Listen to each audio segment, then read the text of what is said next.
Only in America do you have to pay a fee to pay a bill. Only in America do you try to go to work while you're sick because you can't afford to miss a shift. Only in America do you avoid going to the doctor because you have to pay a deductible, even with insurance. Only in America do you have to choose between filling your tank and buying groceries. Only in America does your rent go up while your paycheck stays exactly the same. Only in America and nowhere else.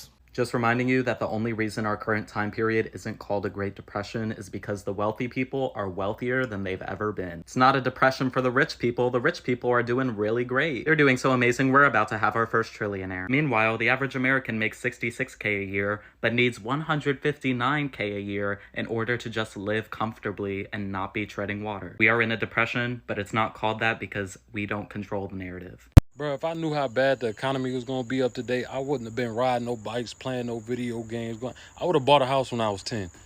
They did a study based on today's economy. Like, what should minimum wage be based on today's economy to make sure an American is comfortable living a day-to-day life, like with the prices, how the prices is up to date. Bro, do you know how much they say you need to make an hour to be comfortable around this motherfucker? $66 fucking dollars an hour. $66 an hour, bro. Who the fuck making that? That ain't even the kicker. You make $66 an hour. You work 40 hours a week. At the end of the month, guess how much you gonna have in whole? 10 bands. Oh no, but don't think you taking the whole 10 bands. You forgot about Uncle Sam. You're going home with 6,500. Maybe a 7-ball if you lucky. Okay, so eliminate all the bills and life expenses from that 6,500. You left, even motherfuckers who making $66 an hour after paying all their bills and life expenses at the end of the month, they only gonna be able to save a band or two a month.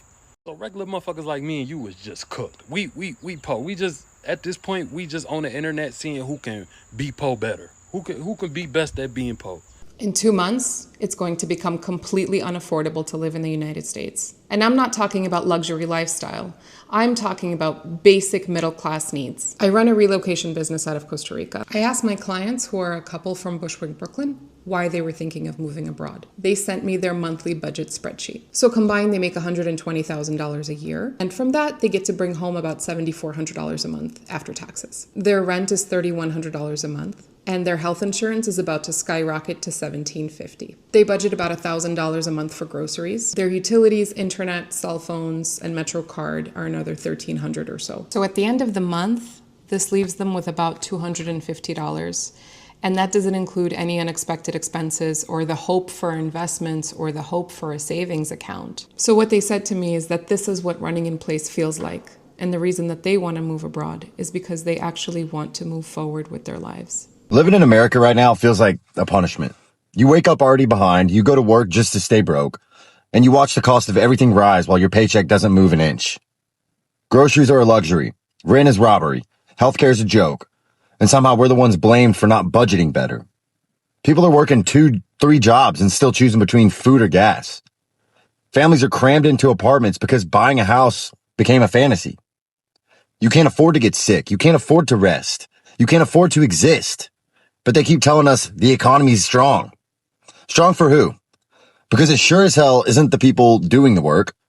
We're out here treading water while billionaires build rockets, politicians trade stocks, and corporations raise prices just because they can. We were promised opportunity, we got survival. And what makes this worse is watching people blame themselves. Like somehow you failed because you can't afford a 1-bedroom anymore. Like you didn't do enough when the truth is the math just stopped adding up years ago. They told us to work harder, but never told us they'd change the finish line. This isn't a country full of lazy people. It's a country full of exhausted ones. Simple as that. It's not the overspending, it's the cost of living. Here is a breakdown of the average Gen Z and millennials' cost of living in today's world. So number one is rent. Everyone knows that Gen Z and millennials have to have a roommate. So splitting a 2-bedroom apartment with utilities is around $1,500. If you have a car, a $12,000 to $15,000 used car is still gonna run you $400 a month. Car insurance and gas is another $300. Student loan payment, $500. You're gonna have groceries for $500. You're gonna have personal care, doctor's appointments, hair, gym, about $150, and then cell phone and miscellaneous $150. That's $3,500 a month, which is baseline. Do you know how much $3,500 a month is? $70,000 a year or $34 an hour. Because after you take out taxes, put $300 for health insurance, and do a healthy $500 401k contribution, that leaves you with $3,500. This is no fun, no savings, no maintenance, no clothes, no kids, no traveling, no vacations, no bachelor parties, no weddings, no funerals, no clothes, no school supplies, nothing. And this is paycheck to paycheck. And on top of it, they're holding $40,000 of student loan debt, a $15,000 car, and if they ever wanted to buy a house with closing costs and a down payment, another $50,000. So they need $105,000. So even if they were somehow able to scrounge up after $70,000 of paycheck to paycheck, $5,000 to go to a concert, to have avocado toast, whatever it is, $5,000 a year, it would take them 20 years to pay off this debt and save up for a house. 20 years of living with the roommate where that rent's going up, and they're making $70,000 a year as a college graduate. The average person in this country makes $50,000. It is not the overspending.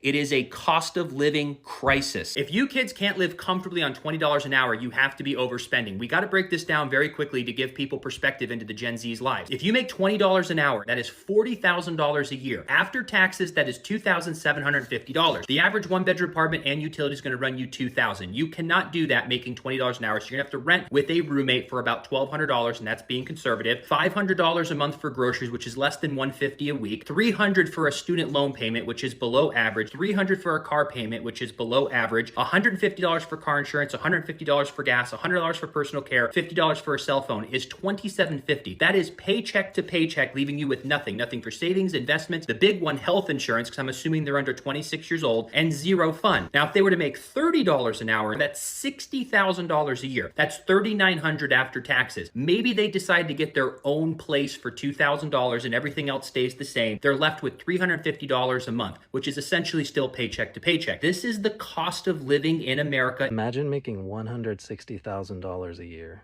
That's what the average income in the United States would be if wages had kept up with the cost of housing. Check out this cost of living breakdown for 1959 I came across, where the cost of a new house was $12,400 and the average income at the time was $5,000. That's nearly half the cost of a new house. Today, the average cost of a new house is about $410,000, which is 33 times that of 1959. Has the United States average income gone up 33 times since 1959? No, it hasn't. It's only gone up by about 12 times, an average of $60,000. And look at the average cost of rent in 1959, $97. Divide that $5,000 yearly income by 12 to get the monthly income at the time, $416. So your rent is less than a quarter of your monthly income. That's insane. I don't know about you guys, but my rent takes up about 60% of my income. Over half of my damn check. We are being robbed of a decent life that generations before us got to enjoy. Life has gotten so expensive that it's not even worth trying to be frugal anymore. There's no point. You want a crashing out video about cost of living? Here's a crashing out video. So last month, our water bill was pretty high, $217 for the month. It was the highest I've ever had. I'm like, okay, let me look into this. Our usage was a little high. So I talked to my girlfriend. I say, let's try to conserve water. We did everything right. For the entire month, we turned off the sink while we were doing our dishes. We took short showers. I even used a timer during my showers. We consolidated loads of laundry. We did everything we could to save water. And you know what? We did a damn good job. We saved 500 gallons, which is awesome. You know, that is a great improvement. You want to guess how much my water bill was for this month? $215. We used 500 gallons less, and I saved $2 whole. Are you actually for real right now? But Zach, how could this be? The fees and the taxes went up so much in the course of 1 month. That's all we saved. So what's the point? Why am I being frugal about it? Doesn't make any sense. Just 5 years ago, my water bill was $130 a month. Granted, it was just myself. Now we're two people. I get it. It's going to go up, but come on. There is no such thing as saving money here anymore. There is no such thing as getting ahead, putting together a retirement. None of that. It is impossible. I don't know about you, but I don't think this is sustainable. I don't think anybody can afford anything anymore. And it's getting scary. So, yeah. I'm sorry, we need how much to live comfortably in the United States? The median family income in the United States is a little under $70,000. $70,000. No state in the United States enables a family to live comfortably with $70,000 in income. So yeah, something monumental needs to be done to correct this. Because as wages continue to stay stagnant and inflation to keep going up, we're all going to be priced out. It's not a question of working harder, it's not a question of working overtime. This is now a question of structural, systematic change. This map shows that the cheapest place to live for a family is in Mississippi. $178,000. And billionaires and corporations think that they have it rough? But I never made it to law school. And I never got to see Paris in the spring, and I never got to stay over in Yellowstone because it was too crowded.